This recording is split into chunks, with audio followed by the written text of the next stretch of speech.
Hi guys, this is Seni Mom, and gusto ko lang sanang i-share kung ano yung mga naging favorite kong topics during the entire Terra We Talk series. Hi everyone, I'm Mommy Maricor of Proud Inay, and I'm here to share some of my favorite topics or webinar from the Bakit Anak series of Terra We last year. Honestly, all topics were well thought of and very helpful and useful to us parents and carers. Unang-una sa mga naging favorite ko na episode ay yung syempre yung launch. Good afternoon, everyone! This is Seni Mom, and I am a momfluencer, a blogger, and a live streamer. And for today, I will be your host sa very first na episode ng Terra We Talk series na Bakit Anak. Intindihin natin kung bakit ba siya nagtatantrum. Intindihin natin kung bakit ba siya nagagalit, naiiyak. Intindihin natin. If you always think about yourself na, ay, ang ingay, nag-aaway na naman ito. Naririndi na ako. Kaya kailangan ko silang patigilin. So Teacher Kix and Teacher Shane explained well the personality or knowing the personality and building the personality of every child. Kailangan i-observe rin natin yung reaction natin doon sa cries ng bata. Kasi doon nag-start yung personality ng bata.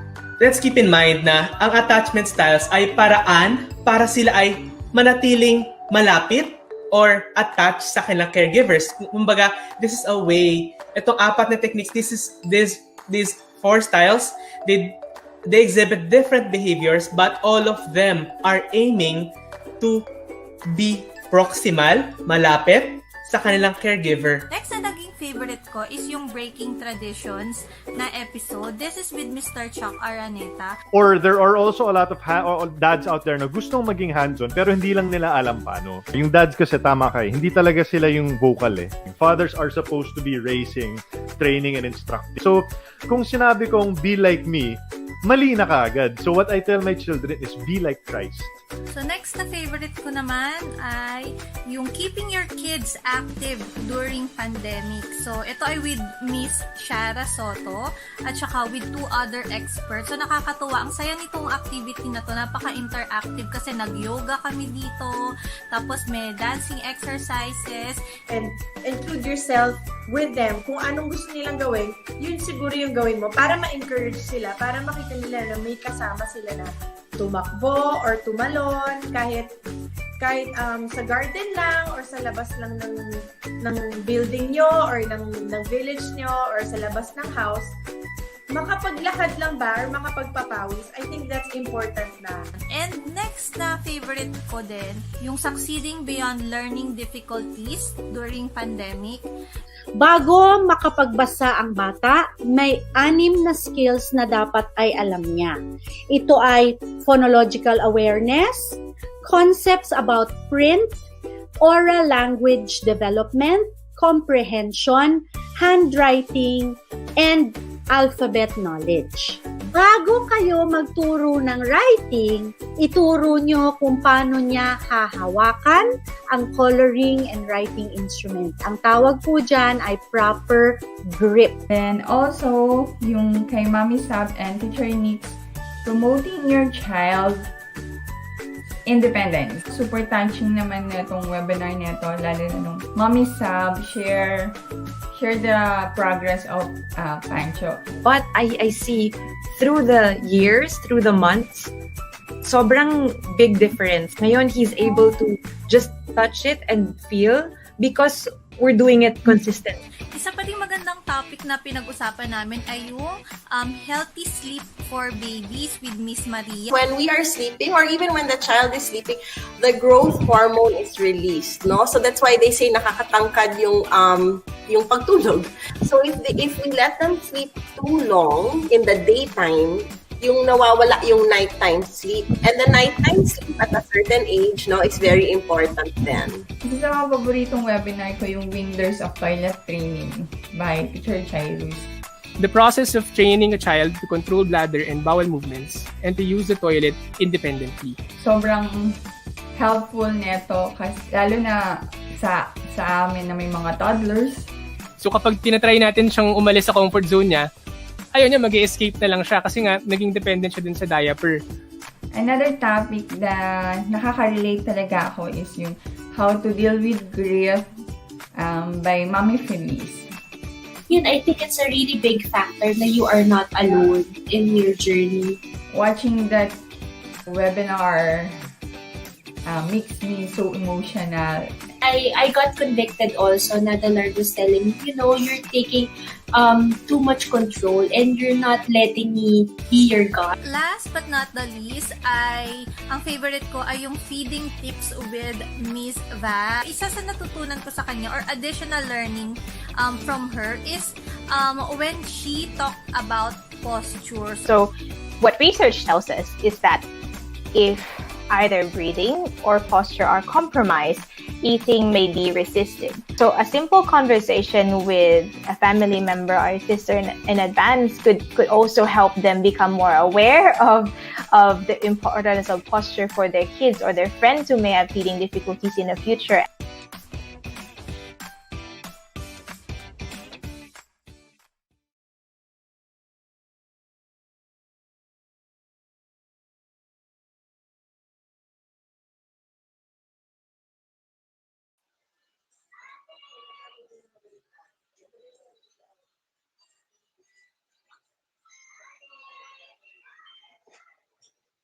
Therapy is an online community telerehabilitation platform designed to empower parents to be more proactive, to learn about child development and basic red flags for developmental disorders such as autism, ADHD, global developmental delay, learning disability, cerebral palsy, Down syndrome, and others, which will enable parents to seek medical services for early intervention.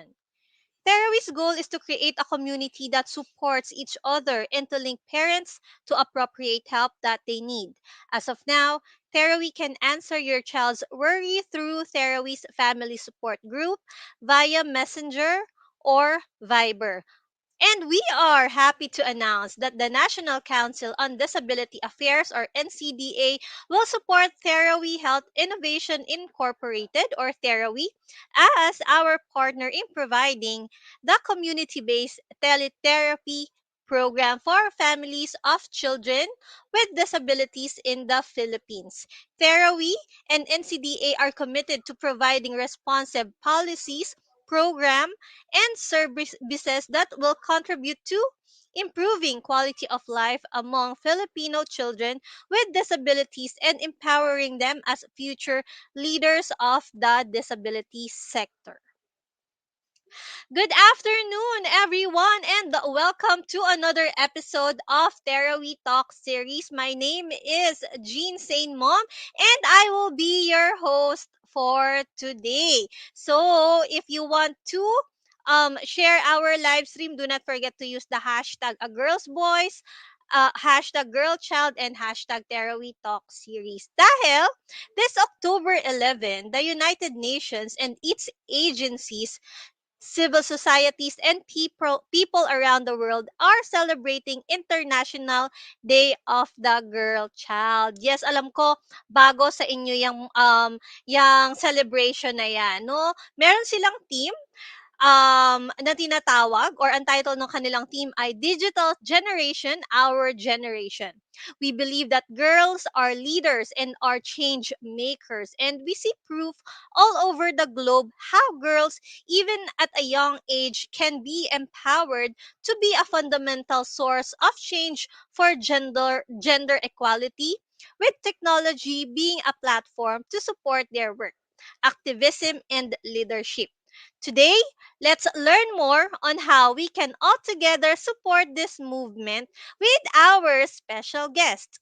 But before again I introduce our guest this afternoon, please do not forget to like, share, and follow Therawi in all platforms, and use the hashtags a girl's voice, hashtag girl child, hashtag Therawi Talk series. For those who have questions, please feel free to post your questions in the comment section of our live stream, and we'll be answering them during the Q&A portion later.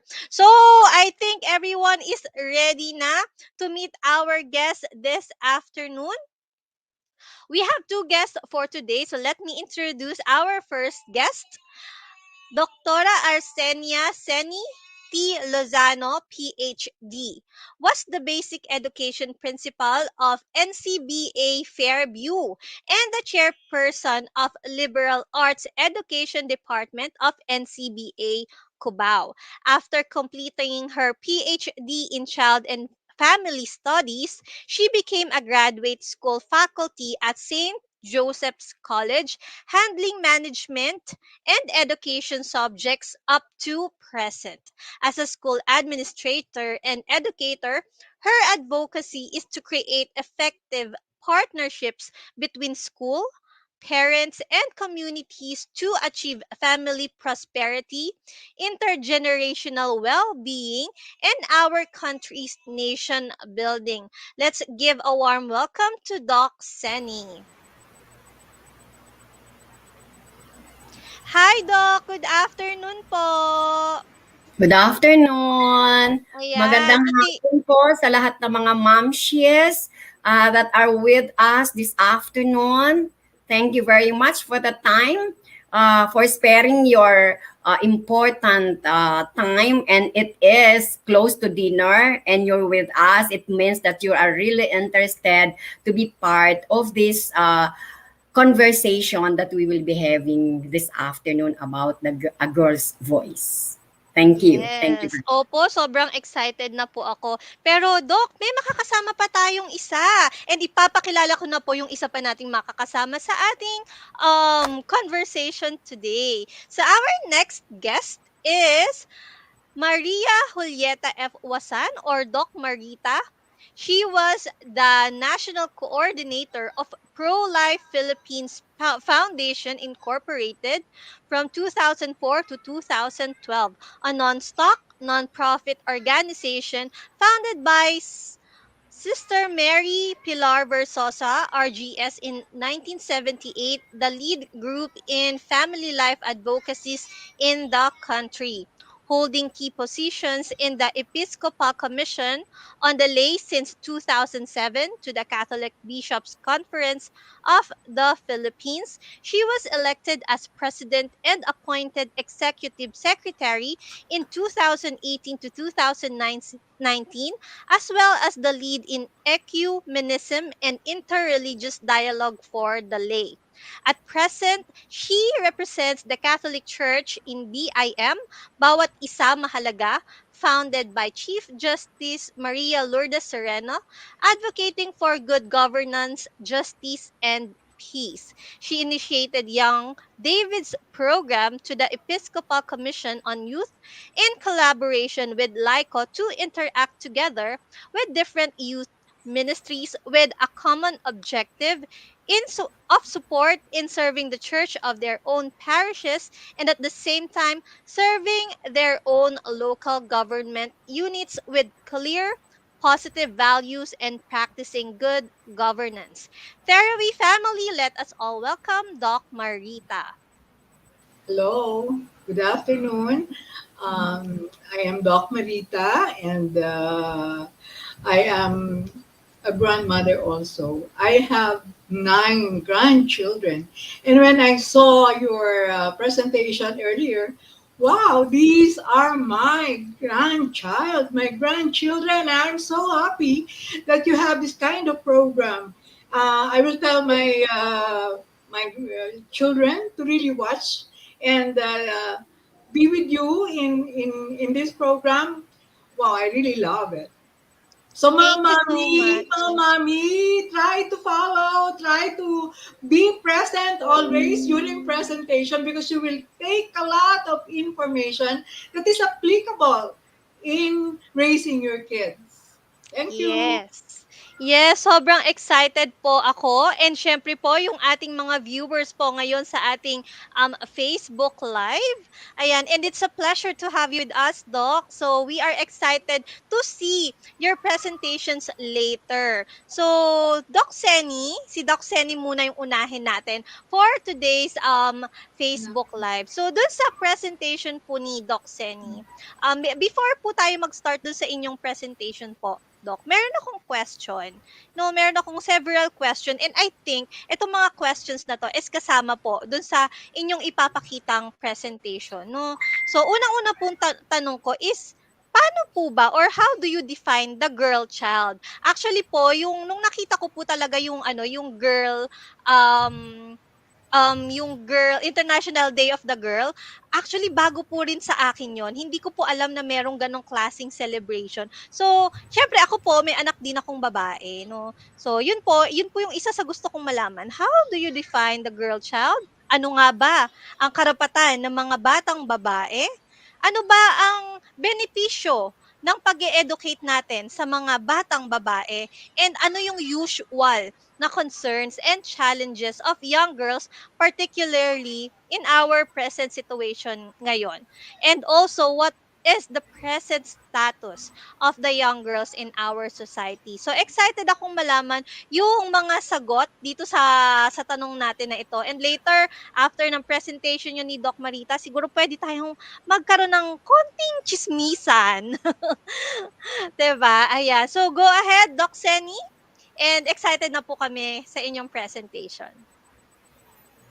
Magandang hapon muli sa ating mga momshies here. So this topic this afternoon is very timely because 2 days after today, that's October 11. Can we have the next slide, please?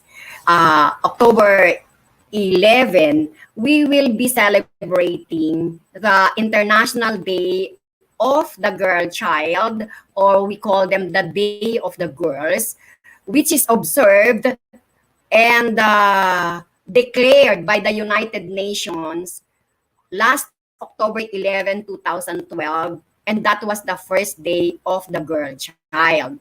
And we observe this yearly to give emphasis on actually the theme of this Girl Child International Day for this year is My Voice, Our Equal Future. Okay, the voices of our girls has something to do with the future and the equality of these girls, particularly the female gender. The primary objective of this is to have a better world, mas mabuting mundo, inspired and led by adolescent girls as part of the global generation equality movement.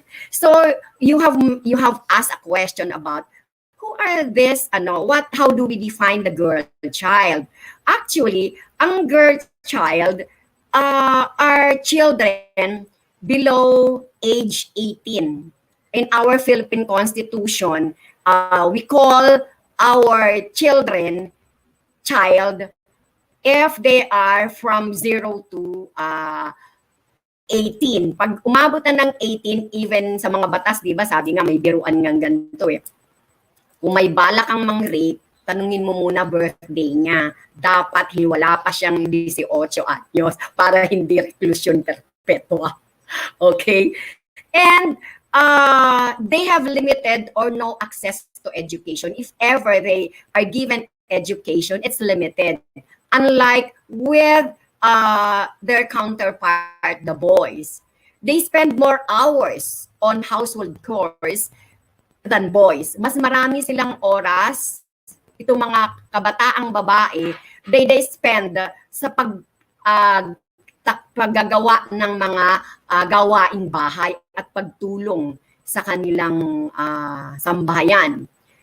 And they are married before the age of 18. They are into forced marriage, particularly those into poverty and those family that they believe that their girls, that these young girls will alleviate the situation, the economic situation of their family by marrying at a young age with foreigners. May mga noon nga mga nakaraan, di ba? Usong-uso yung pag magandang anak natin, sasabihin, o wag ka nang mag-aral, mag-asawa ka na lang ng mayaman or go abroad and perform mga other activities there to have an additional income or be a breadwinner of the family. Isa pa, they are the girls that are vulnerable to acts of sexual violence, and the perpetrators often go unpunished. And they belong to marginalized society because of poverty, disability, or they live in hard-to-reach locations, yung mga far-flung provinces. So these are what we call the girl child. Now, we really have to look into the equality of the girl child. Actually, once a girl is born, there exists already a discrimination. Particularly, pag bumalik po tayo dun sa historical foundation ng education natin in the prehistoric, ngayon na lang pong mga dekada ngayon na binibigyan na ng somehow right to education ang mga kababaihan. Before, the priority is to educate the boys because they believe that the boys should be educated because they will be the ones to have full responsibility of their families. Gradually, there were some changes, but there are still families that do believe in that belief na pagbabae, pangbahay lang. Pagbabae, ito lang ang dapat na edukasyon na ibigay sa kanya. Okay? So what are the purpose of this talk is to enlighten all of us na may mga karapatan. Kung may karapatan ang mga batang lalaki, it should be the same rights that should be given to the girls. Kagaya ng right to expression, right to freedom of speech, right to information, right to protection from abuse. Actually, there are cases wherein the girls are not given the full right given to the boys, given to the males.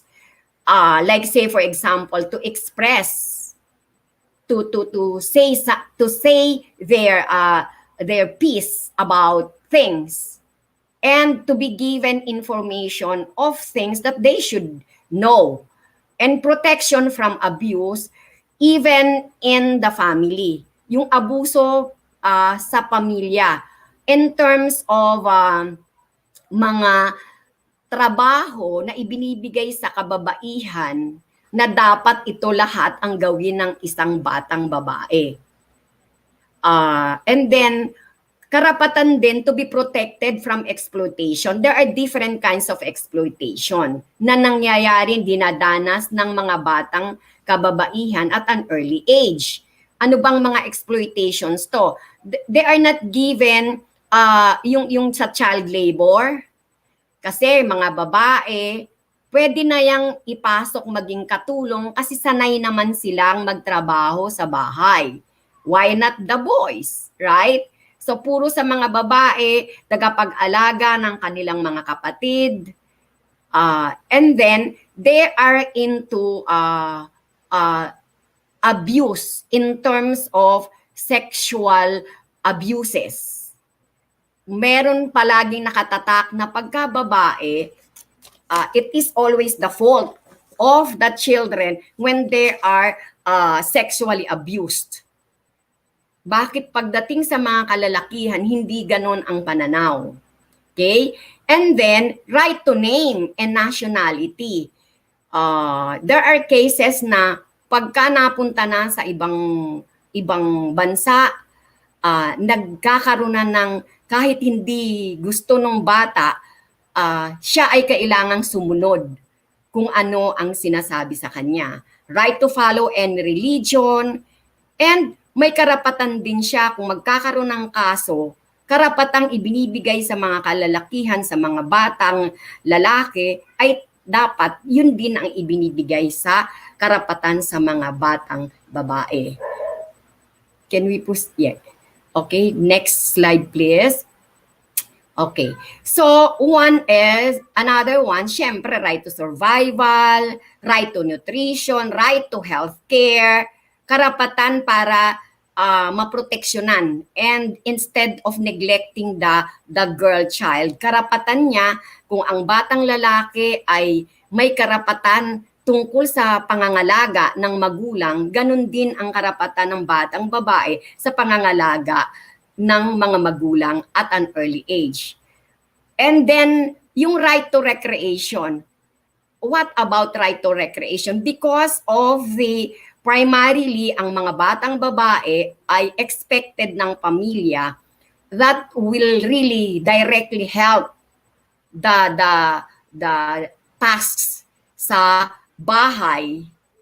Nawawala na rin sa kanya yung karapatang magkaroon ng recreation sa kanyang buhay. Mas konti ang panahong maglaro kung i-compare sa mga kapatid na lalaki. Kasi kailangan pa niyang gawin ang panghugas, maglaba, and so on and so forth. Before, we can see it sa curriculum mismo Yung curriculum ng edukasyon, na magkaiba yung panahon namin yan, magkaiba yung sa home economics, ang tinuturuan lang mga babae. Industrial arts, mga lalaki. Pero sa ngayon, the curriculum of children now are the same, equal. Kung crochet, di magko-crochet. So, unlike before, however, there are still some families that have more responsibilities given to the girls than the boys. So, ito yung sinasabi natin, the right to equality in terms of all aspects of life of an individual. And particularly, right to education. Because it is through education that we really can change the world, if you will agree. Sa pamamagitan ng pagtuturo ng tamang mga kaalaman, hindi lamang sa mga kalalakihan, kundi sa mga batang babae, we can have a better world. Okay? So, to summarize the rights that I have given a while ago, the girl should be protected from economic and social exploitation as well, particularly from prostitution and trafficking, and given equal rights as the boy counterpart. Okay? So, the next question that was asked a while ago, why do we have to educate the girl child? Bakit kailangan natin silang i-educate?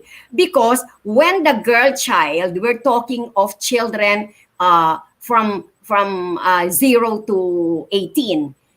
Because based on mga pag-aaral, girls who receive an education are less likely to marry young. Makikita ho ninyo yan, lalo na ngayong panahon, pag nakapag-aral yung mga babae, mas prolonged yung for them to get married, particularly when they are enjoying the profession that they are in.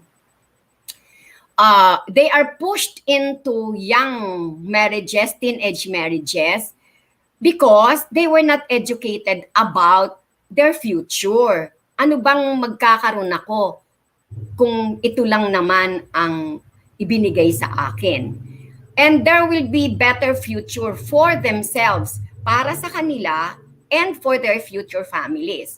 Remember, itong mga girls natin na to, they will have their own family. And if they were educated, they were given the voice, yung kanilang boses, karapatan equally, then they will have a better future para sa sarili nila at para sa magiging pamilya nila, particularly their children. Of course, girls' education strengthens our economy. And the Philippine Constitution, di ba, before it was amended, yung 1987 Constitution, ipinasok na yung dual earner na even the females contributed to the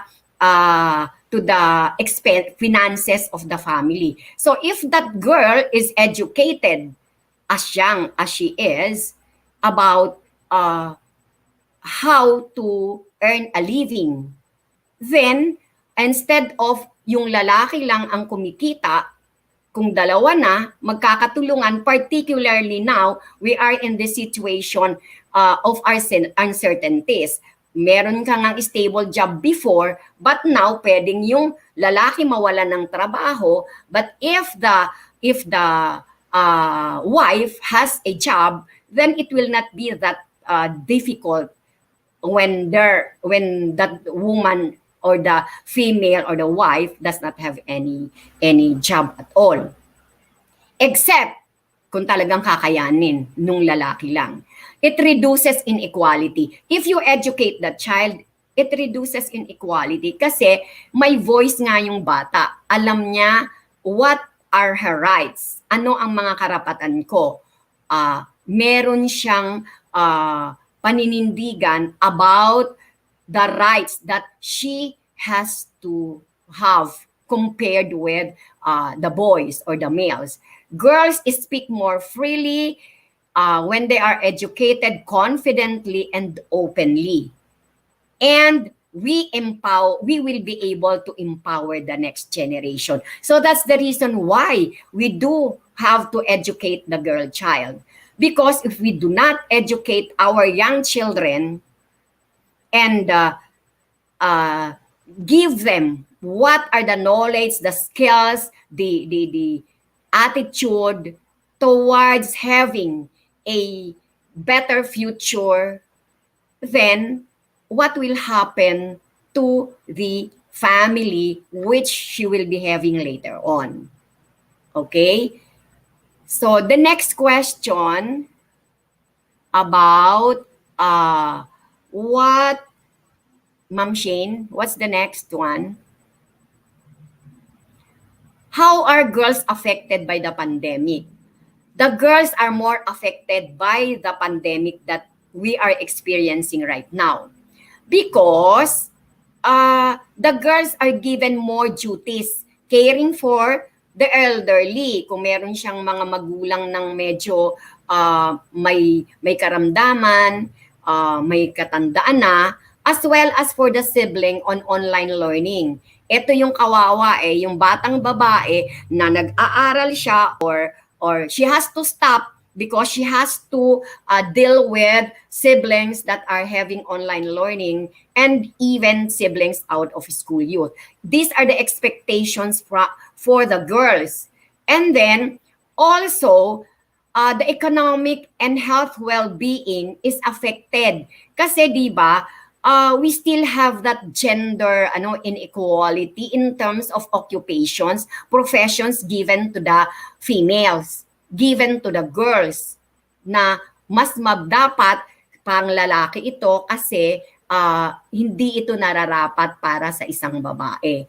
And this is how some families talk to their girls at home, na hindi pantay yung pagtingin pagdating sa the girls can also contribute to the economy or the finances of the family and also to the health and well-being of the child as well. And it was mentioned a while ago yung gender-based violence. These children are more into this gender-based violence, exploitation, child labor, particularly now that we are experiencing the situation of uncertainty na papasok na lang siya sa anumang trabaho, anumang alok, Kasi nga, hindi siya naturuan tungkol sa kanyang mga karapatan nung habang bata pa siya. Okay? Now, so what about these girls' voices? Ano itong pinag-uusapan natin na tinig ng mga kabataang babae? Because ito nga yung regional girls voices na ginagawa taon-taon. They really found out that when girls have voices, alam nila ang karapatan nila, ang kanilang if they are being violated, it drives change, mga pagbabago sa pamumuhay. And we have to believe that girls are leaders as well. Kaya nakikita naman natin, di ba, before wala tayong mga politicians na mga kababaihan. We only have a few mga managers in the corporations, but we are seeing now more females that are leaders in the respective organizations, companies, and even in other institutions. Girls are change makers. Nagkakapagbago sila ng maraming bagay. Hindi lamang sa pamilya, kundi sa kabuuhan ng isang bansa. Kasi pag educated ang babae, there will be less violence, particularly domestic violences, because they know their rights. They have voices to speak out. Girls are driving good and growth around the world. Okay? Kung babasahin po natin ang mga balita, there are women leaders now. They are a fundamental source of transformational change for gender equality. Technology is a crucial tool for them to support their work, activities, and leadership. Now, how can we help the girls? Ayan. Kung girls' voices are vital, napaka-importante ng boses ng mga kababaihan. How can we assist our children, the girl child, to make her voice heard? It is a collaboration of the following. It should start with the parents at home. Now, as I have been in the academe for decades and handled the children from kindergarten up to graduate school. Napansin po namin ito na ang kahalagahan talaga ng pagsisimula, ng pagtuturo sa mga kabataang babae ng kanilang karapatan, ng kanilang kahalagahan ay nagsisimula sa tahanan. Nagsisimula sa mga magulang. And it is really very important that the SES, ang tawag namin doon, the socio-emotional skills are taught primarily at home. Ano ho ba yung mga SES na yun? Yung self-management, self-awareness, self-responsibility, self-decision-making, and self-respect. Ito po itinuturo muna sa bahay.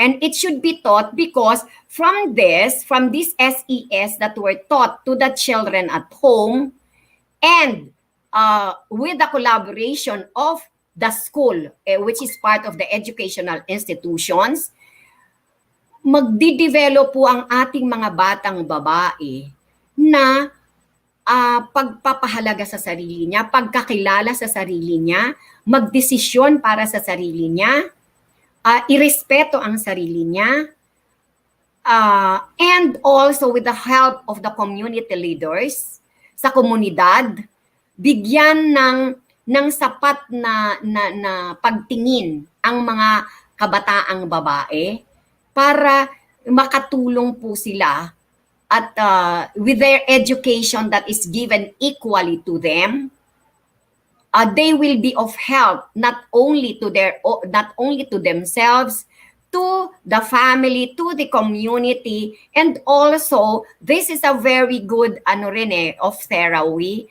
that they are giving talks about children, particularly now yung pagpapahalaga sa batang babae, nabigyan silang pansin that they should be given equal rights, there should be no gender inequality, and later on, to educate also employers na there should be gender equality in terms of the jobs being offered to women.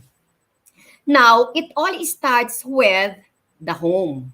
Kaya napakahalaga na tayong mga magulang, maituro po natin sa ating mga anak na babae at iparamdam sa kanila na magkapantay lang ang anak nating babae, ang anak nating lalaki sa lahat ng karapatan, particularly educating them. We have to discard that notion na babae yan. Hindi kailangan magkaroon ng mataas na pinag-aralan kasi hindi siya ang bubuhay ng pamilya. It will be the male who will be in charge directly, fully of the family. That is not the situation now. And we have heard stories about families because the wives were not educated, were not given the voice.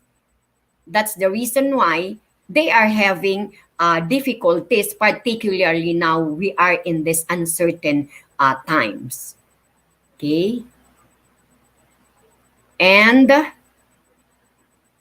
yes, and I got this, no? I love this picture. Save girl child, think a world without them. Di ba?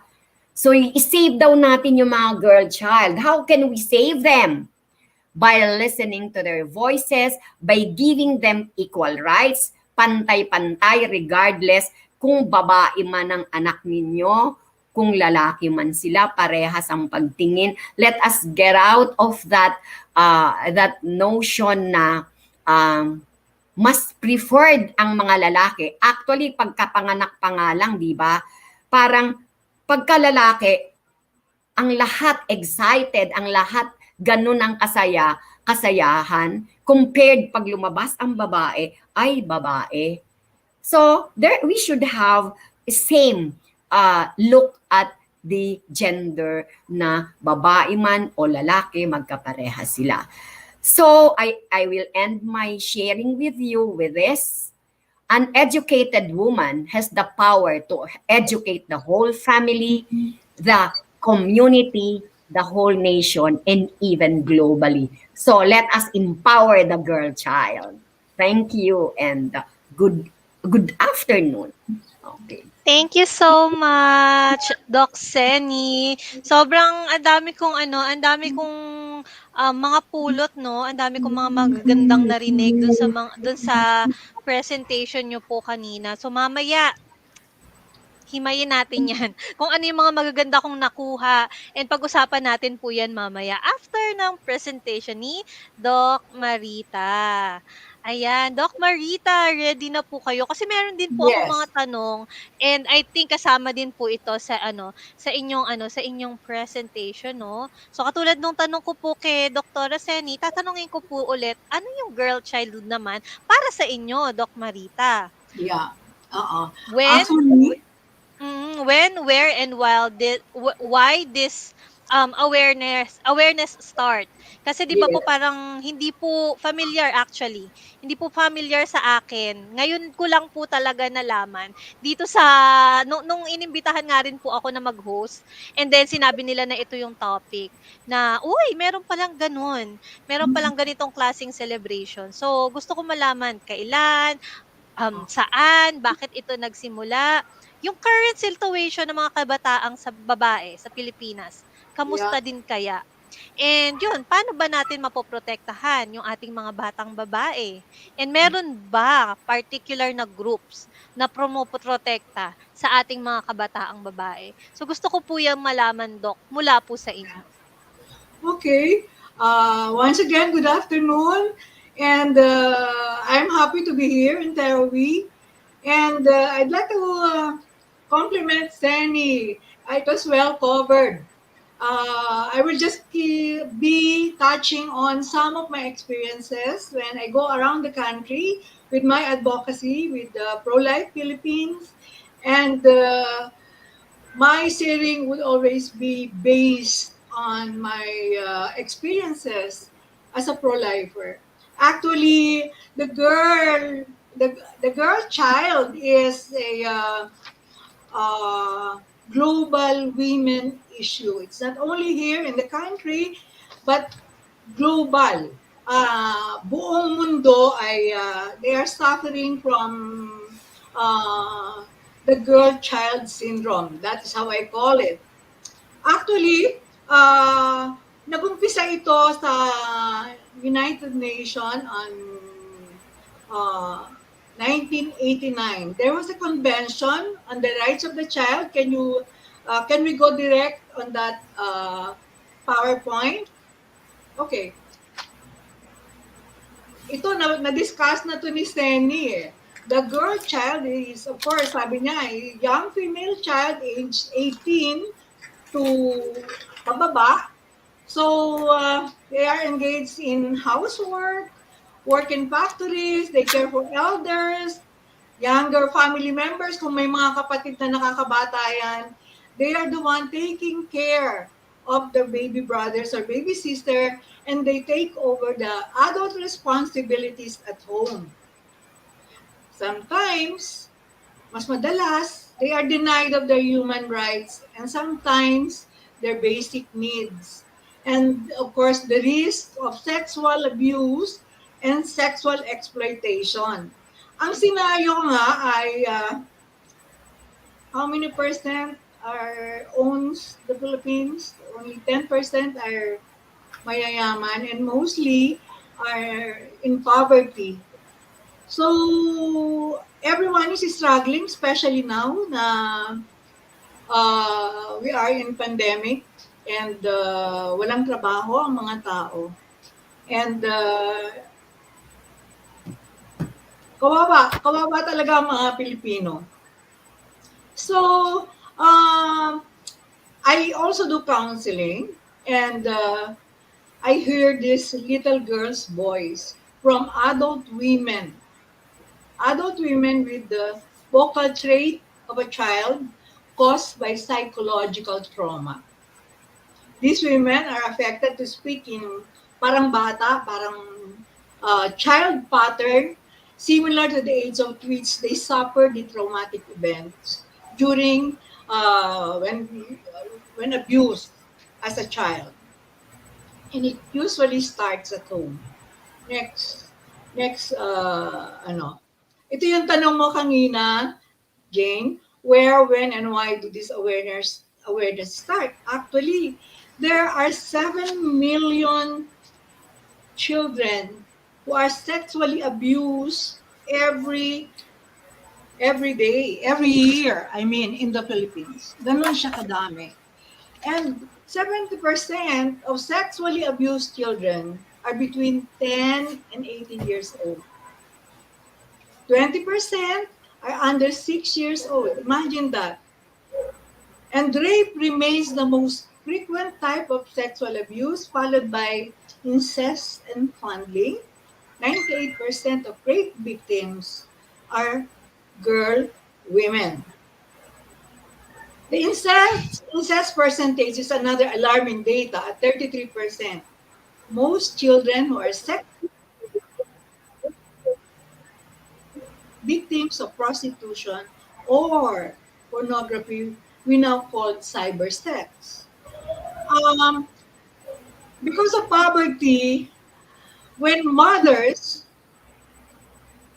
of poor families, not the mothers we know, mother of poor families had to leave the house and have to leave whoever the girl child is taking care, it could be the elderly, it could be younger brother or younger sister, and of course, the girl child is susceptible to incest. And many news about incest happen in the country.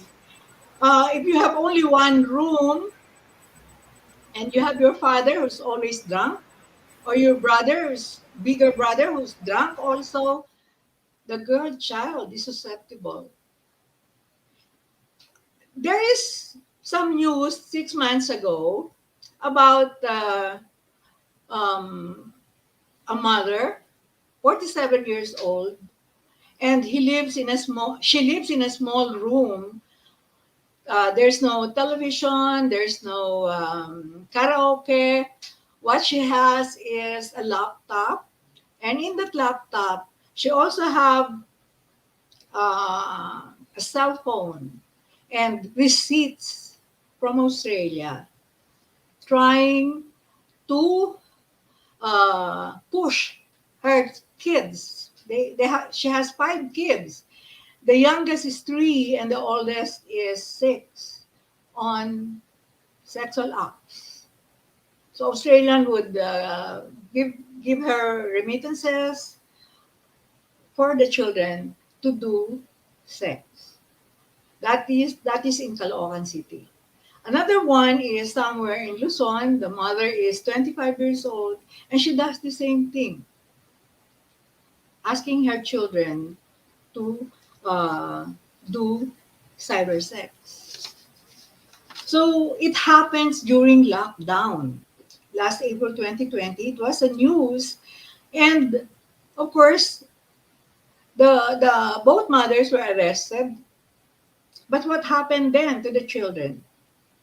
These children who are affected when they grow up, those are the little, what we call the little girls' boys.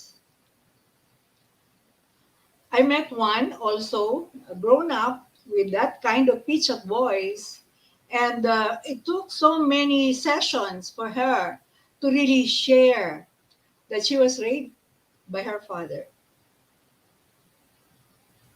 So very sad because the future of the child is already compromised. I mean, how could she go back to school?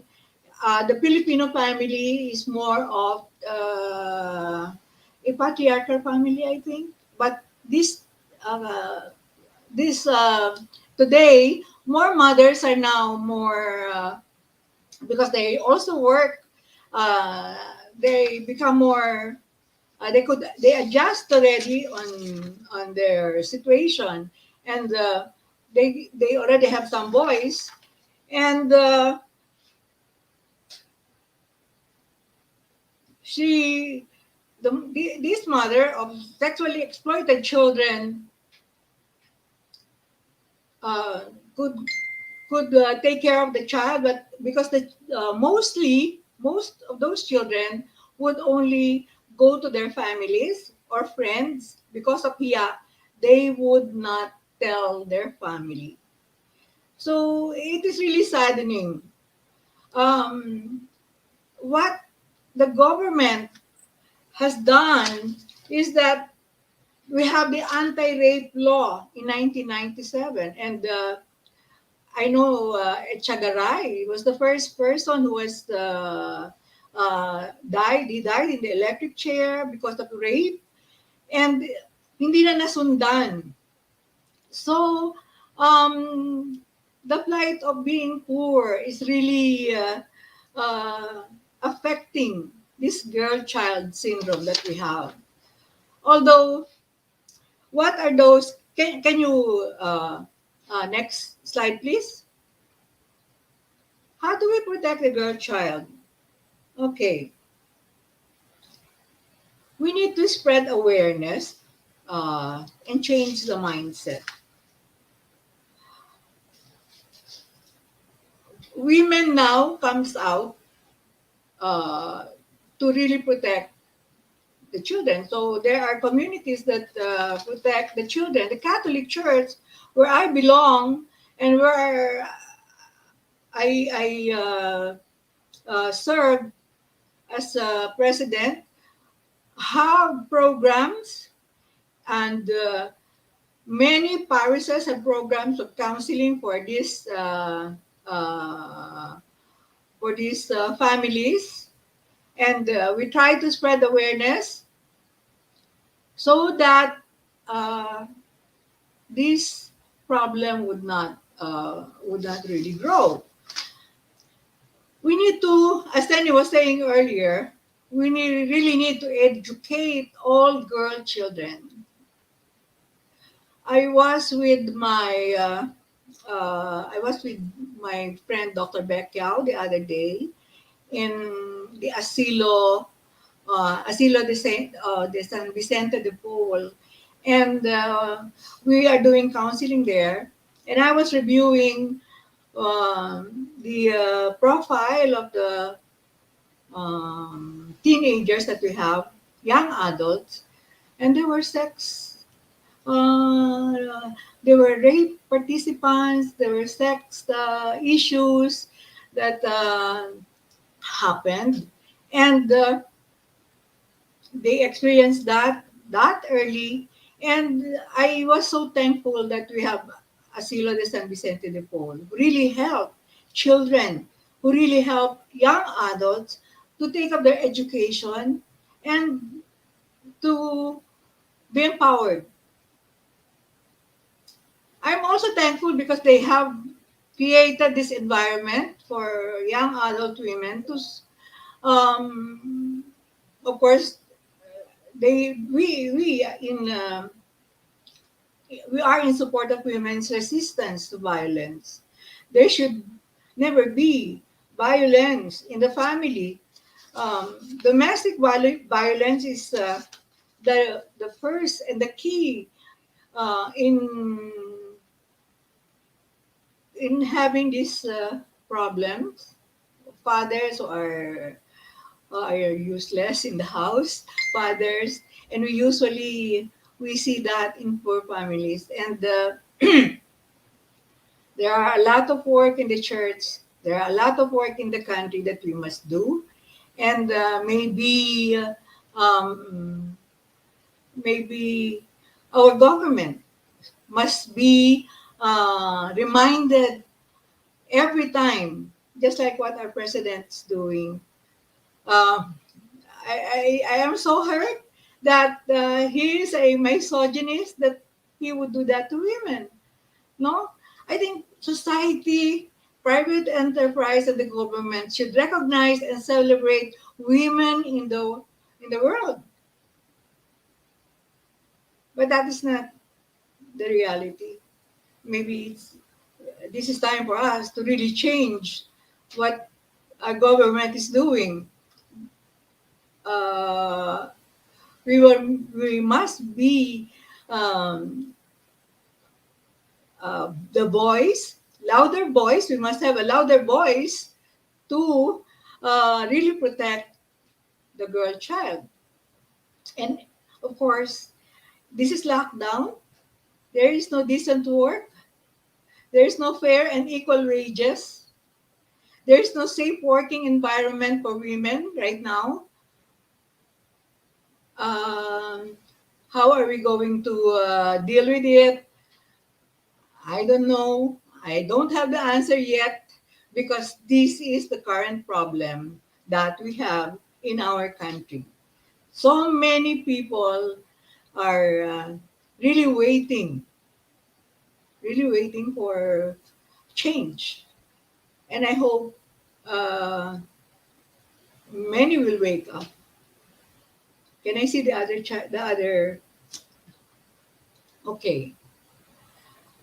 With the experiences, I know the mothers who are watching right now would not have, would not be interested, or but if you have a friend or a neighbor or any any kasambahay that you have or anyone that you know, we have organizations that really help save the children. We have Save the Children. I have the address and telephone number. We have UNICEF. We have World Vision Development Foundation and Chameleon Association. They have that all over the country. They have offices all over the country, and you could only text them. Our Catholic Church has a big um, network of religious communities who cater to girl child. In fact, the Welcome House of the Religious of the Good Shepherd, where I worked before, welcomes abused women. Of course, Asilo de Saint Vincent de Paul are also welcoming women. And how do you do that? All you need to do is go to your parish priest, and of course, have counseling and tell your problems honestly. But because of that kind of attitude that we have in the family where nahihiya ako, I cannot do that. I think to protect our children, we need to we need uh, to have courage to um, to really emphasize the needs that we have. In all barangay, they have a women's desk because the law on violence against women and children is a crime. And if there is one among the fathers who is doing something terrible to her daughter or a brother or an uncle, the barangay would help to help the mother and the child and the women who are victims of abuse. We have that. We are protected by law. And all we need is, of course, sabi nga ni, uh, sabi nga ni Gordon, duwag ako. But I could be courageous. See, maybe that is what women need. No? For her to bring out her voice. If we women would really keep quiet and be nahihiya lang, nothing would happen. So I know this is the last slide that I have. Seni was able to really cover the topic so well, and most of my sharing is about my personal experiences, um, some readings, and some things that I know. Maybe in the question and answers, I could share more. So thank you so much. Thank you so much, Doc Marita. Ayan. Before we move on to our Q&A portion, please do not forget to like and share and follow Therapy in all platforms and use the hashtags A Girl's Voice and the hashtag Girl Child and syempre Therapy Talk series. Ayan po ang ating official hashtag for today. Ayan. Doc, ha, sobra yung sobra sobra akong moves dito sa natin, sa topic natin today kasi po babae po yung anak ko. Kaya po medyo triggered po ako sa topic po natin today. Ayan. So, meron po tayong dalawang question. So, unahin ko muna yung mga questions nila bago ko po sabihin yung nararamdaman ko. Kasi sobra akong triggered po, Doc. Oo. Pasensya na. Ayan. So, unahin po muna natin yung tanong ng isa sa ating mga viewers for today na si Mommy Maria Christina. Anong edad po ba dapat tratuhin na bata ang isang bata? Kasi po parang meron din 'tong ano, meron siyang, follow-up dito sa question na 'to. Kasi may mga bata daw na at a very young age is ano, ano na sila, matured na mag-isip. So, parang ako, kasi po firstborn ako, so during my elementary days, kahit 10 years old pa lang ako no'n, 7 years old, nagsasaing na ako, kasi nga firstborn ako. And, dumayo tayo dun sa sinabi po or sa tinakaw kanina ni Doc Seni po 'no, na yun nga parang right to ano, to recreation, 'di po ba? Pero sobrang thankful naman ako nung time ko kahit na panganay ako and I'm doing all the chores kasi nga, firstborn ako 'no, walang ibang gagawa 'pag wala yung nanay ko. I'm so thankful naman na balanse naman yung buhay ko. So, na kumbaga parang ano, my mom na naturuan niya ako na gumawa ng chores pero at the same time I can still explore, I can still be a kid, 'di ba? Pero yun po, kailan po ba dapat tratuhin na bata ang isang bata at kailan hindi na? Doc Seni. Kasi ang mga magulang, kagaya sa eskwelahan, di ba, kung sila ay directly involved sa pag-aaral ng kanilang mga anak, makikita nila doon yung mga stages talaga, characteristics, observing other children, even baka may mga anak na rin sila na ganun yung edad. Kasi may mga tinatawag tayong stages of a child's life. At nakapaloob doon yung mga characteristics, their competencies. So based on the competencies, these are the tasks that are given to them. So kung napapansin natin, kailan dapat tratuhing bata? Kagaya ng definition nga natin, di ba? Children are age 18 below. However, it depends doon sa mga stages nila, may kaya sinasabi nating early childhood, middle childhood, late childhood. May kanya-kanyang mga characteristics ng pagiging bata yan. Kung isang halimbawa, talagang 'di ba we have a stage wherein we say na ito yung si negative Nathan. Everything that you say, ang sagot niya, no, no. Ito yung mga 2 taon. Kaya nga, di ba, nire-reverse natin minsan, do you like this? Of course, sasabihin niya, no. Yun ang automatic kasi negative Nathan nga yung connotation natin dyan sa mga ganyang edad. So, instead of asking, do you like this? We ask, you don't like this, right? Di ba? Binaliktad natin. So, what I'm trying to say is that, yung pagtrato sa bata depende dun sa stages ng pagiging bata. Just like in connection dun sa sinabi niya, kasi may mga bata na they mature because of the circumstances in their life. Yes. However, bata pa rin po sila, nandudong pa rin sila sa stage na to, na gusto pa rin nilang maglaro. Di ba ito yung mga, kaya nga in the primary school, ang strategy in teaching is through play, paglalaro. Kasi that is the most effective way of teaching them, through play.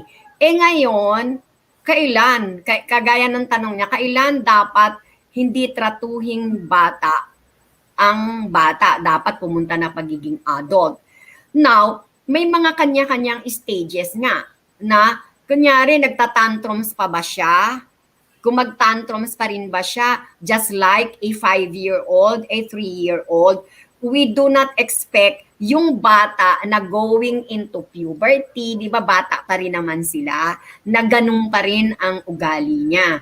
So, depende doon sa edad, expected competencies, characteristics, kung kailan natin sila dapat nang tratuhin. And then, we go gradually. Kagaya ng binanggit ko kanina na itinuturo kasi natin sa kanila sa murang edad yung social skills, right?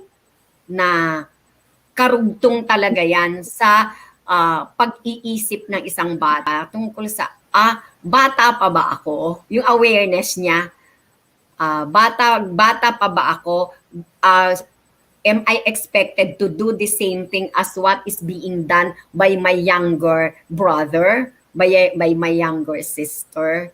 Mahirap kasing maglagay ng ano na, dapat hindi mo na siya tratuhing bata pag edad niyang 7-year-old. Bata pa rin naman talaga siya, isn't it? Kasi yun nga ang definition ng child. Kaya nga even the K-12 program nilagay na wag na muna mag-college pagka 16 to 17 kasi hindi pa matured ang kanilang decision making. Hindi pa matured ang kanilang pag-iisip pagdating sa pagbibigay ng desisyon tungkol sa buhay. Yung full maturity. Thank you. Thank you. Meron po kayo gustong i-add, Dr. Yeah, I Marita? wanted to add something. When raising a child, para malaman mo kung ano yung is for the parent to adjust to the need of the child. It is important that you know what he needs, you know what he wants, so that you can also tell the child what is your need and what you want. In that way, you are teaching your child how to speak for himself maturely. And you are treating the child on a matured basis so that regardless of age, he will be saying what is really happening to him. And you will be saying, the parent would be saying what is really happening inside you. And both of you would compromise. And that would really solve the problem. Because you both know, ano ba yung problema mo? You tell me, anak, and I will try to help you. Because this is how I see it. I think this is how to help you. And that's part of the dialogue. And dialoguing with your children is the best. Because both of you would be happy at the end.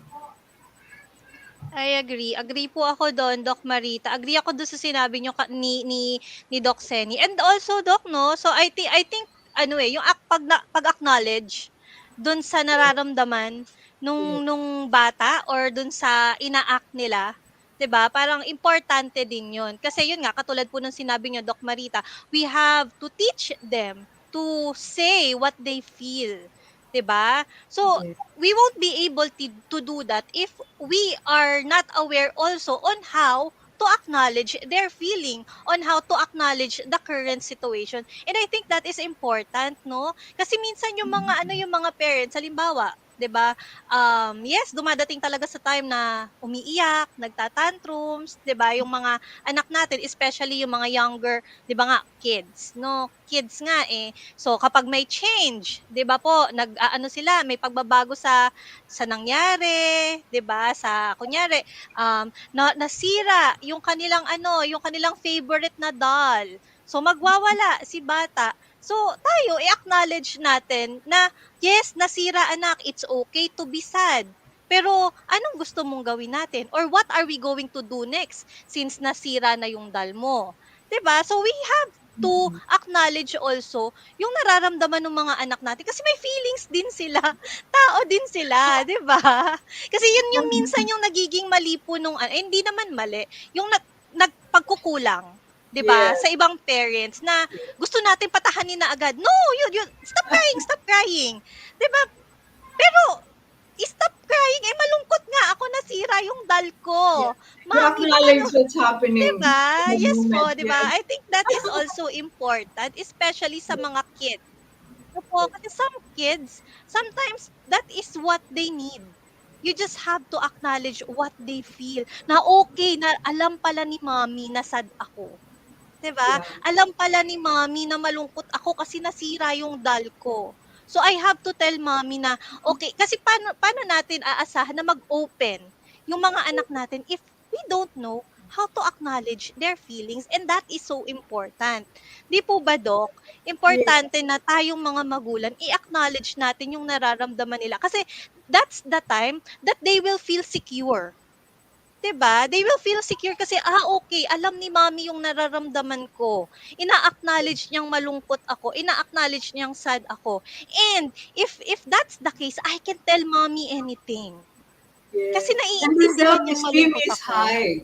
I Yes am po. particular with the self-esteem because pag high ang self-esteem ng bata, he's confident. And we want them to be happy. And that's part of training the child to be happy and Yes confident. po. Yes po. Ayan. Ayun. Thank you so much, Doc Marita and Doc Seni. Ito po, siguro po si Doc Marita po muna yung una kong pasagutin dito kasi napag-usapan po ito dun sa slide nyo eh. I think doon siya mapapapasok. Dapat po bang iwan sa bahay kasama ang stepdad Wow. ng daughter na special child? Wow. Special child. Lalo na kung mag-work si mommy. Yeah, ang daming cases, so many cases that something happened to a special child, lalo na kung babae. But my question, I would answer that with a question. How confident are you, mommy, to really leave your child to the stepdad? How confident are you? So it depends on your confidence. If you're not confident, better not. Diba? Yes. That's the answer. Ayan. Kayo po, Doc Seni, ano pong take nyo po dito sa question natin na to? Just like what Doc Maritz have mentioned, it depends on the relationship, the foundation of the relationship. Kasi di ba, in marriage, number one is you trust the person that you are married to. So, you ask yourself if you are really confident, if you really have that full trust. And another thing, may skills ba yung stepdad to take care of a special child?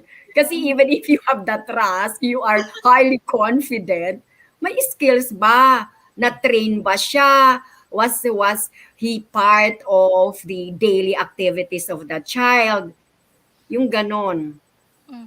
So, siya pa rin ang makakasagot nun. Pero if there is, if there is a tinge of doubt, parang yung level of trust, so you decide. Kasi tayo pong mga nanay ang makakaramdam niyan eh. Okay. But if you have the full trust, the full confidence, and you taught the skills on how to handle not only yung handling the tantrums, handling the emotions, di ba? And be okay. Opo, right? kasi syempre pag special child, alam naman natin, pagpapaligo o kaya pagpahanda ng pagkain, there is a possibility that na ganon kasama yun sa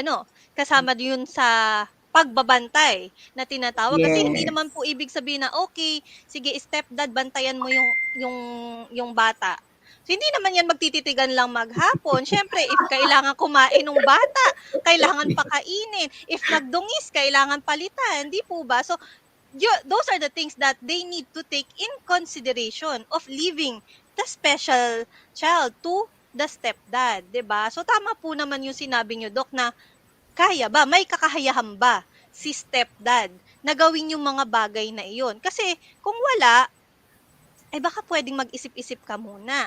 Di po ba? And I would like to add, ano ba yung history niya before you married him? Kasi we need to look at that also. Kasi baka may tendency for you to add trust. Ito pwede ito kasi okay siya before. I mean, maganda yung track record niya. Then, it would be a basis for your decision. I agree. And in addition to that, kung how many years naman you've been together, right? You will be able to observe yung genuine love, affection, care for your daughter. Makikita mo yun eh. And yun nga, it should be based on trust and confidence. Kasi di ba in any marriage, pag walang trust, puro ka duda, maling duda ka naman. Yes, sobrang trust talaga. Trust, big word. Ika nga, sabi ni sabi sa pelikula. Trust, big Yes. word. Diba? so, yun nga, gaano ba kalaki yung tiwala mo and syempre bilang ina, based sa observation mo, malalaman mo yan mararamdaman mo yan. Di po ba? Ayan. So, yun po yung ating dalawang questions mula sa ating sa ating mga viewers, no? Medyo medyo malalalim yung mga questions nila. Pero ito naman po, ang tanong ko naman po sa inyo, mga doc, sa palagay niyo po ba, mas maganda na or mas malaki po ang in-improve ng society when it comes to giving the young girls a voice? Doc Seni? Yeah, we can observe it na even in politics like what I have mentioned, di ba? Unlike decades ago, walang nabibigyan ng pagkakataon sa to lead the government. Lalo na ngayon. Okay? And then another thing, you will find the leaders in different organizations na mga kababaihan. And when you look at the census sa statistics, that there are more girls, halos mas lamang ang mga babae that finish college. Mas lamang. However, it depends on the courses. Siyempre, mas mababa pa din when it comes to yung male-dominated mga courses.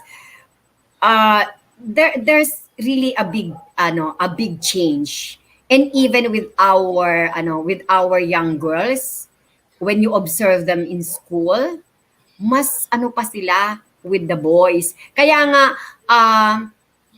I always connect it with the parents, the family, kasi that's the the environment where these girls are. Kung naturuan talaga sila, they were given equal opportunity, same with the boys at home, and also modeling of the parents. Okay? So, kunyari, yung mag-asawa, hindi pwedeng magdesisyon ang babae.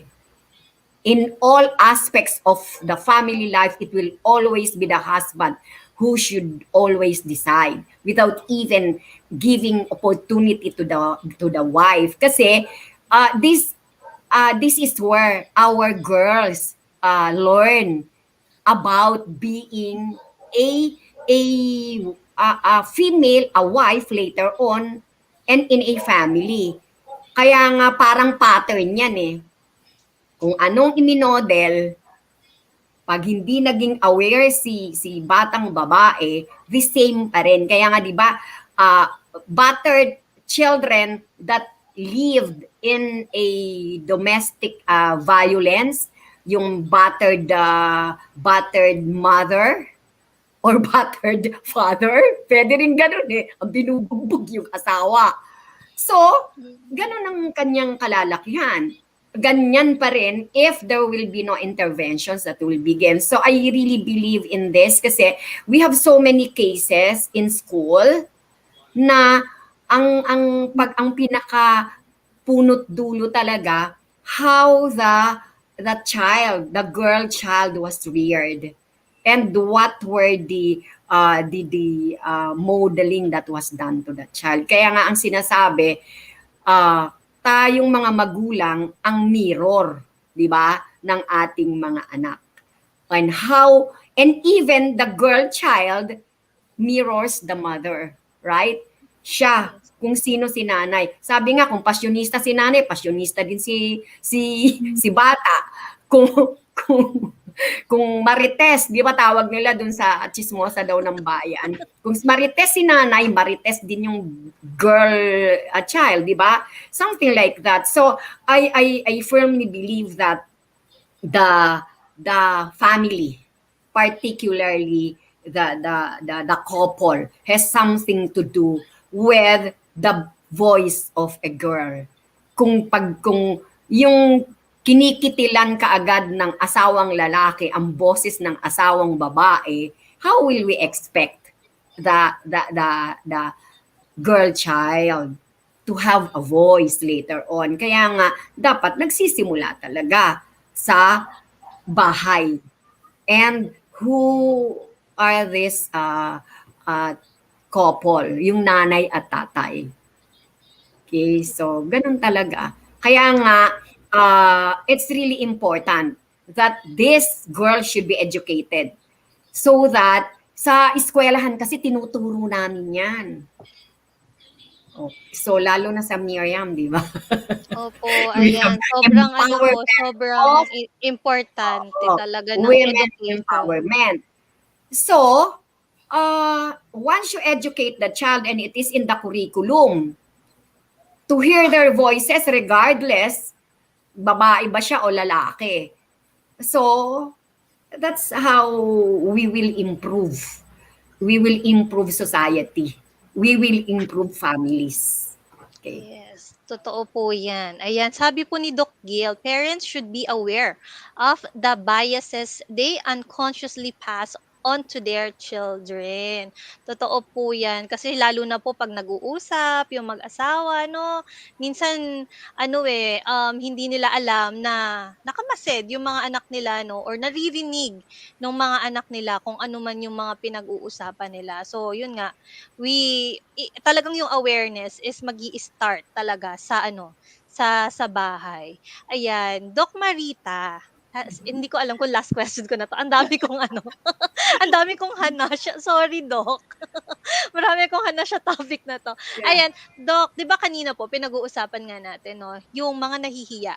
Kasi nga lalo na pag yan nga namolest siya, 'di ba? May sila yung ginawa ng masama, pero sila pa yung nahihiya. And eto pa po, anong masasabi niyo naman po sa laging yung sisi, yung blame is lagi sa mga bata. Kunyari, yung mga 15, 16, syempre, nag-start na yan pumorma, no? Tapos sisisihin na kasi siya naka-short. 'Di ba? Normally yun po yung connotation. Kasi siya naka-short, kaya ganun yung nangyari. Anong masasabi niyo po? Awareness that Dr. Gail was saying na we should be aware of our biases. I had three daughters. I have three daughters who are now adults, no longer young teenagers. And I would always think of the words that would come out of my mouth because I was so afraid that they would have the premarital sex. I was so lucky maybe because I was in pro-life. They know how my advocacies. And I never blamed them. I never tell them, ikaw kasi ganyan, ganyan, ganyan, ganyan. For as long as I know where you are going, I trust you so much. I would tell them that. Because ang iyong ikasasama sa iyo mumula. Ang iyong ikagagaling sa iyo manggagaling. Do what is right. And I am confident that you will follow what I am telling you. All my daughters have that kind of words when they were in their adolescence. Well, I give counseling, family counseling, and for families with teenagers, I would tell the parents, trust your children, hear them. Hear what they are not saying because there are words. And try to model a good relationship with husband would tell them that you are serious in your words, in what you're doing. Be the role model. My daughter was telling me, wala ka ba talagang boyfriend? Why? My youngest, because the rest are already have their families. And my youngest would ask me, talaga bang wala kang boyfriend? I'm a widow, by the way. Kasi kung may boyfriend ka, baka papuntahin mo dito. So, I'm not preventing you not to bring your boyfriend here. The more I want I want him to be there. Kaya lang, takot sila sa'yo eh. Takot siya sa'yo. Why would he be afraid? I would just ask question for me to know him. Ganun ka rin. You know, you need to know the background of your of whoever is trying to court you, so that I will be confident. If you would tell me, I will be confident that, okay, you can go out with him. I think he's a good guy. Siguro yun yung yun yung kulang. Communication is very important. Communicating your fears, communicating your biases, as Doc Gail was saying, so that our teenagers would not really go astray. Be a parent who does positive parenting. That is very, very precious, and that is perfect. Kasi they would not lie to you. Anything they say, always the truth. Because you give them, all your statements are truth. It can be seen. They don't need proof because you don't lie. Don't ever lie to your children. Tell them if you have problems, if you have negative feelings, if you have positive feelings, all the more. So that they would be communicating it most of the time. They would not go out, they would not look for others because they know that home is the best place to really find happiness. Make it a good place. Totoo. Kasi po minsan 'no, kapag ramdam nila na masaya na sila sa bahay, minsan hindi na sila maghahanap pa ng iba pang love or iba pang attention. If doon pa Overstaying. lang sa Overstaying na overstaying. sila. If doon pa lang sa Instead of bahay getting is married na, no? Bad naman yun. Nag-overstay. Opo, gano'n siguro talaga po 'pag sobrang punong-puno ng pagmamahal and yung love sa bahay is enough na para mapunan yung love na kailangan nila, 'di po Yes. ba? Ayun, thank you so much Doc Seni and Doc Marita for this very meaningful conversation. Ayan, maraming salamat po. So siguro po mamaya before we end, hihingian ko po kayo ng mga advice po sa ating mga nanay or mga cares na merong mga batang babae. Pero let me invite our viewers na nandyan po ngayon. Tara, we invites you to be part of the CCPS First Virtual Mental Health Conference on October 20, 23, and 27 at 3:15 to 3:55 p.m. Ayan. So, ayan po, makikita nyo po yung mga detalye sa ating screen if you want to join the first virtual mental health conference. Sobrang maganda po itong activity po na ito kung kayo po ay merong kakilala na sa palagay nyo po ay kailangan po na dumalo dito po sa mental health conference po na ito. Please do share them na meron pong magaganap na ganyan dito po sa Terawi on October 20, 23, and 27 between 3:15 to 3:55 p.m. Ayun. So, syempre si Terawi, marami siyang alam naman natin na maraming natutulungan si Terawi and actually isa nga kami doon. Pero let's meet EJ. Andyan na ba? Available ba si EJ? Yung ating video ni EJ. Ayan. So, si EJ po kasi is a 7-year-old na diagnosed with autism spectrum disorder with language impairment. So, dati, hirap yung mga parents ni EJ, actually yung mommy ni EJ na makipag-communicate sa kanya. At nauuwi sa aggressive behavior yung bata. Pero after receiving 12 sessions with therapy and family coaching with Family Studies Circle, maganda na ang kanyang behavior at relationship and syempre yung communication with his family. So ngayon, buong pamilya ay My name for EJ. Ayan, so makikita nyo po yung video. My name is sit down. Is Elijah Alistair Lars.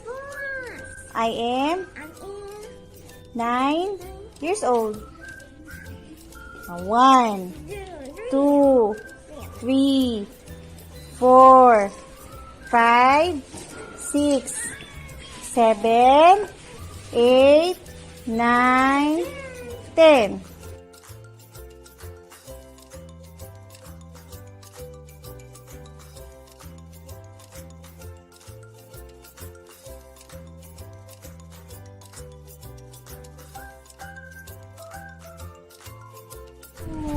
Oh, down. Oh, another one. Another one. Do this. Do this. Do this. Do this. Do this. Easy. Do this. Do this. Do this. No. Do this. Okay. Ready. Set. Go. Okay. Very good. Nakatatlo lang tayo. O, later ulit.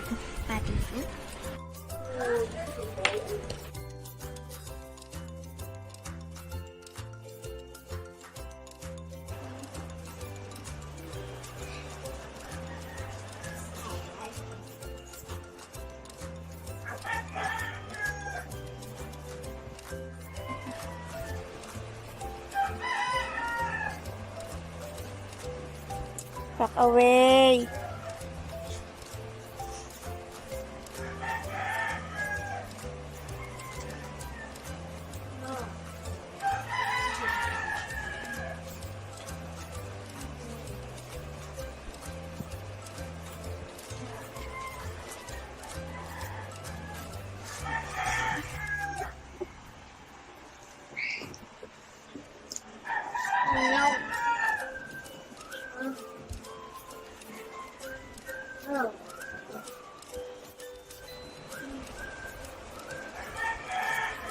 Dance. Oh, dance, dance, dance.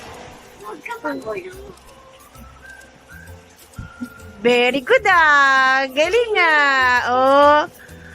Galing kuya ko ah. Oh.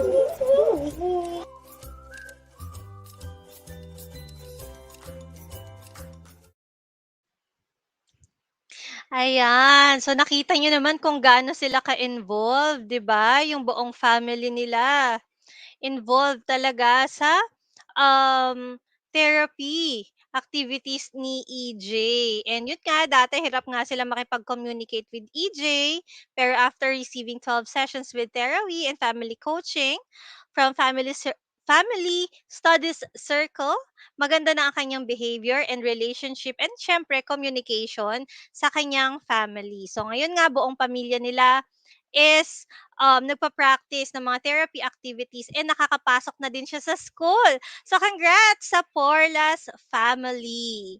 Ayun. And syempre kung gusto nyo na mas maraming bata pa ang matulungan natin, let us continue creating a better future for children with disabilities by sponsoring a child to therapy. In collaboration with Project Smile, you can donate any amount to Accessible Assistance Alliance beneficiaries through donation.ph/Project Smile. Don't forget to add in the remarks, sponsor to therapy. You can also donate via Shopee for as low as 10 pesos. You can donate for children with disability on shopee.ph/Project Smile. Or you can directly donate through Terwi's GCash 0998-566-3688 or sa Union Bank, Terawi Health Innovation Incorporated, account number 002480005246. Terawi would like to acknowledge our sponsors. For those who are interested to join Terawi's team and create a safe and inclusive society, please refer to the link on the screen and fill up the form. So, ayan po. Kung gusto nyo pong mas marami pang batang matulungan na katulad po ni EJ, ayan, mag-donate po kayo ng kahit gaano kalaki. Hindi naman po importante kung gaano kalaki po yan. Ang mahalaga po, bukal sa ating puso yung ating pagbibigay. Ayun. So, finally, before we end today's session, ayan, gusto ko po munang tanungin yung ating mga guest ng kanilang advice. Unahin ko na po muna si Dr. Seni.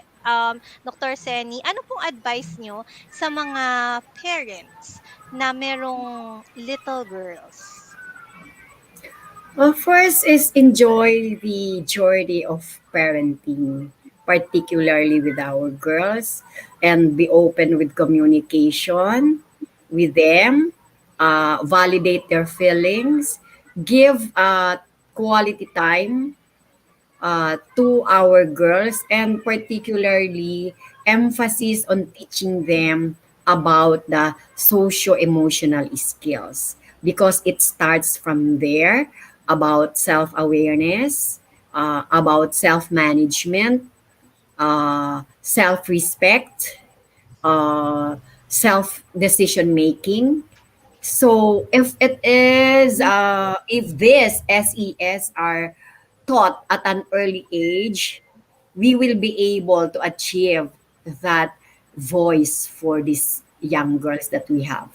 So enjoy parenting our little girls, whatever the ups and downs, the concerns, challenges. Enjoy together with the family as one.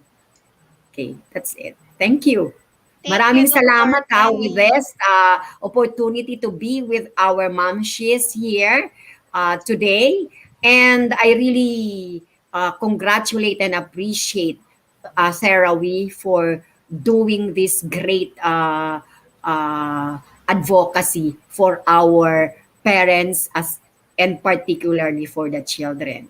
Congratulations. You're doing great. Thank you. Thank you, Doc Seni. Kayo naman po, Doc Marita, any advice, I any would last words to our parents po? I would advise parents to say direct, talk to your children directly. Uh, when you say things, do not label, do not lie. Say it, uh, like for example, it is a vagina, it is a vagina. It is a penis, it is a penis. For them not to really get your biases and explain it correctly, matter of factly, and do not sugarcoat these things kasi that is how we grew up. And we experience not really good uh, mindset on coated conversations. That's the way to learn for the kids. And starting they start asking when they're start talking. May nagtatanong na yan. They know it already because of social media, 5, 6, 7. And they would ask you, give the correct answer. Do not evade. Or do not uh, yung iba yung sagot. Tell them para they would learn. And then siguro that is the way to love your children. How yun yung goal, yung objective. Work on producing happy children. How do you do that? And from there, you giving them the learnings slowly but matter of factly and with love. Yung. So I also wanted to thank Terawi and of course Doc Gail of the Family Studies.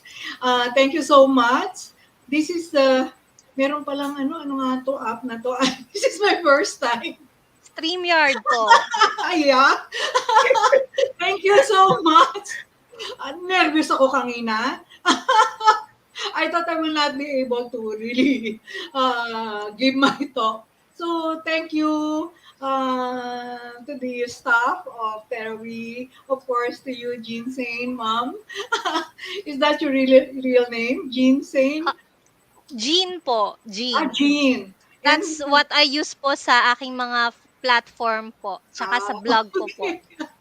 I like it kasi I'm learning. Dog Gail, tell the PhD doctors to participate in this. They need experience. Thank you so much. Thank you so much, Doc Seni and Doc Marita. Ayan, alam ko marami kayong natutunan sa ating session for today. Ako, ang takeaway ko talaga dito sa ating session, kapag tinanong ka ng anak mo, sagutin mo ng walang mali siya dahil ang mali siya magsisimula sa pamilya. Di po ba? Ayan. So kung ano yung tanong, sagutin mo ng maayos. Kasi once na ang magulang ang nagbigay ng mali siya, kung ano yung sagot doon sa tinatanong ng ating mga anak, doon sila magkakaroon ng mali siya. Doon sila pwedeng magkaroon ng confusion at medyo maligaw ng very, very light. And yun yung hindi natin gustong mangyari sa ating mga anak, no? So, tandaan po natin, yung ating mga anak, may boses po yan. Pakinggan po natin. This is your Nanay Next Door, Jean Sain Mo. Maraming salamat po sa lahat ng nanood po dito po sa ating Terawi Talk series. Again, wag po natin kalimutan na i-follow si Terawi sa lahat ng mga social media platform. And thank you so much! See you sa ating next episode ng Terawi Talk series. Bye! Thank you so much. Bye. Thank you.